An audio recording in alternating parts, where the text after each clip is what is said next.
साथियों, हम सभी जानते हैं कि मच्छरों के काटने से बहुत सारी बीमारियां होती हैं। डेंगू फीवर है, मलेरिया है, चिकनगुनिया है, फाइलेरिया है। मच्छरों का प्रकोप तब हमारे सामने आता है ज़्यादा जब उससे संबंधित बीमारियां हमारे आसपास घटित होने लगती हैं या हमारे परिवार के किसी सदस्य को हो जाती हैं। वैसे तो हम सभी जानते हैं कि मच्छर जहाँ गंदगी होती है वहाँ पर ज़्यादा होते हैं, या जब अभी मौसम में परिवर्तन होता है तब मच्छरों का प्रकोप भी हो जाता है। साथियों, हम सब अपने अपने घरों में मच्छरों से बचाव के लिए बहुत से तरीके इस्तेमाल करते हैं, जिसमें कि मॉस्किटो कॉइल्स होती हैं, कुछ स्प्रेज हैं, अगरबत्ती हैं, इलेक्ट्रॉनिक हमारे बर्नर्स जलते रहते हैं। लेकिन उन सब में केमिकल्स होते हैं, उनका असर भी हमारी सेहत पर पड़ेगा, क्योंकि इंसेक्टिसाइड्स हैं ना, ये धीरे धीरे ये स्लो पॉइजन की तरह से काम करते हैं और छोटे बच्चों के लिए तो बहुत ही हानिकारक है। प्रस्तुत वीडियो में चर्चा होगी किस प्रकार से आप नेचुरल तरीकों से भी इन मॉस्किटोज के प्रकोप से छुटकारा पा सकते हैं। आइए बढ़ते हैं वीडियो की तरफ और जानते हैं उन सारी बातों को।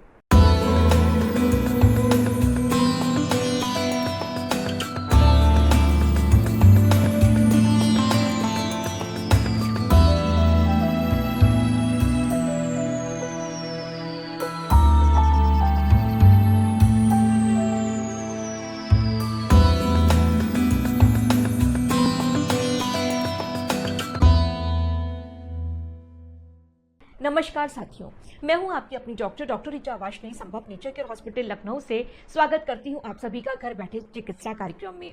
साथियों, पहले के समय में जब लोग मच्छरों से बचने के लिए नीम का जो पत्तियां होती हैं उसका धुआं किया करते थे कि हर घर में तो नीम हुआ ही करता था। नीम की पत्तियां हुई और खूब सारे शाम को उन्होंने जला दिया, धुआं ही धुआं दे दिया। उस धुएं से मच्छर कोसों दूर भाग जाया करते थे।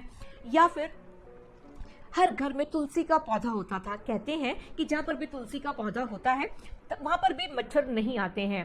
या फिर एक घरेलू उपाय में आप नींबू और लौंग एक साथ रख दीजिए, यानी नींबू को आधा काटिए और कुछ लौंग उसमें रख दीजिए और कोनों में रख दीजिए, तो कहते हैं कि मॉस्किटोज नहीं आते हैं, उसकी स्मेल नहीं अच्छी लगती मॉस्किटोज को।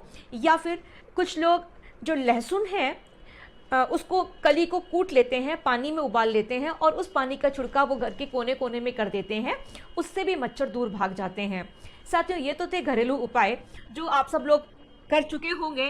लेकिन कभी कभी ऐसा होता है कि छोटे बच्चे हैं, चलो घर में है तो हमने ये उपाय कर लिया, या हम कभी बाहर जा रहे हैं, छोटे बच्चे बाहर निकले, घूमे, पार्क में हैं या रात में सो रहे हैं, पूरी तरीके से चादर उन्होंने नहीं ओढ़ी, जो भी खुला हिस्सा रह गया उस समय में फिर वो मच्छर काट लेते हैं और फिर कोई ना कोई भयंकर बीमारी से कोई भी फिर ग्रसित हो सकता है।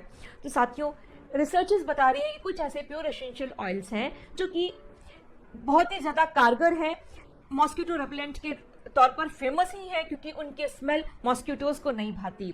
जब भी कभी उन एसेंशियल ऑयल्स का हम स्प्रेज के रूप में इस्तेमाल करते हैं या किसी भी बेस ऑयल में मिलाकर जब अपने शरीर में लगाते हैं, तो फिर जो मॉस्किटोज हैं वो उसकी स्मेल से कोसों दूर हो जाते हैं।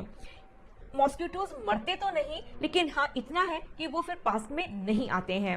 साथियों, ये जादू है प्योर एसेंशियल ऑयल्स का। इनको लगाना भी, यूज करना भी बहुत इजी है। ये ब्लेंड है बहुत सारे प्योर एसेंशियल ऑयल्स का।